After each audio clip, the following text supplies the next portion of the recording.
Let's solve this problem. This problem is selected from Alexander Sadiku textbook. Find the Thevenin and Norton equivalent circuits at the terminals A and B. The figure shown below. Let's attempt this question. First of all, let's calculate RTH, which is quite simple. Just short circuit all voltage sources and open circuit all current sources. Let's do that. By doing that, we can get this 4 ohm resistor, 6 ohm resistor are in series, and this 5 ohm resistor is in parallel with the combination A and B. So clearly,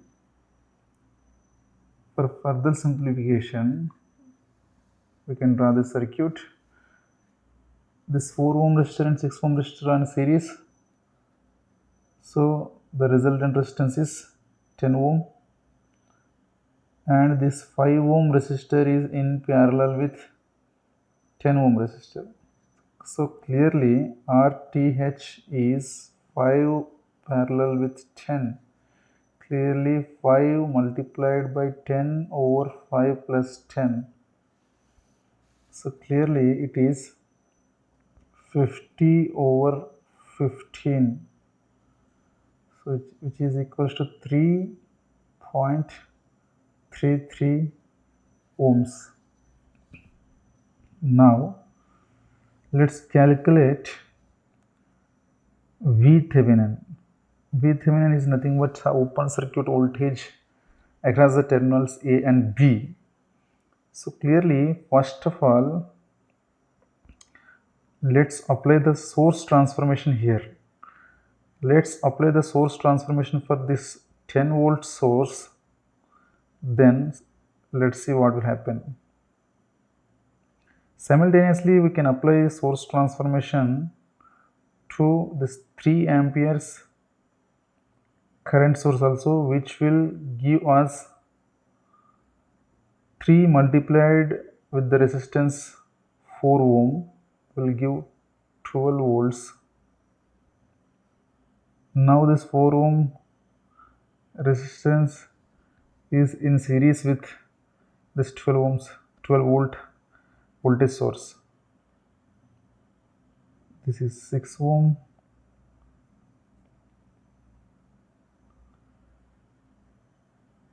This is terminal A, this is terminal B. Now we don't disturb this 2 ohms current source, let it be like that. And let's apply the source transformation to the 10 volt voltage source, which will give us a 10 over 5, which is 2 amps in this direction, connected between A and B, and in parallel with the resistance 5 ohm. Now this 4 ohm and this 6 ohm resistance are in series, so we can add up simply, and again we will apply the source transformation to this section. So what will happen now? 18 plus 12, 30 volts. The resultant voltage source is 30 volts and the resultant resistance is 10 ohm. So 30 over 10, just 3 amps in this direction, and a resistance parallel with 10 ohms.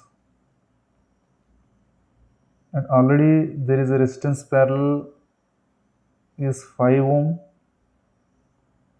with a current source flowing this direction is 2 amps, and here already a current source is there which is 2 amps. Now all these 3 current sources are in parallel actually, so that we can simply add up. So by adding up, what we'll get? The net current flowing in this direction is 5 amp and the net current flowing in this direction is 2 amp. So clearly the net current flowing towards left side is 3 amps and this is A, this is B, and the net resistance is the net resistance is 10 ohm in parallel with 5 ohm. This is nothing but 3.33 ohm. And one more time we will apply the source transformation, then we will get plus minus, this is resistance 3.33 ohm, this is 3 multiplied with 3.33 is nothing but 9.99, approximately 10 volts. This is A and this is B. So by definition the VTH is nothing but the open circuit voltage across the terminals A and B. So by doing open circuit the terminals A and B, there will be no current in the circuit, so obviously the Thevenin voltage is nothing but the 10 volts. So the required solution is a 10 volt voltage source in series with 3.3 ohm resistor. This is the required Thevenin's equivalent. When come to Norton's equivalent,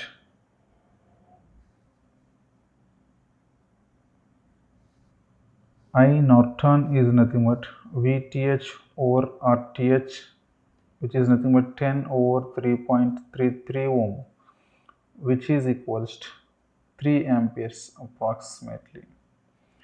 So clearly the Norton's equivalent is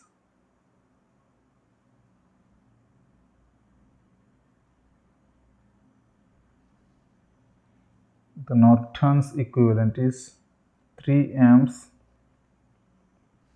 in parallel with a resistance 3.33 ohm. These are the terminals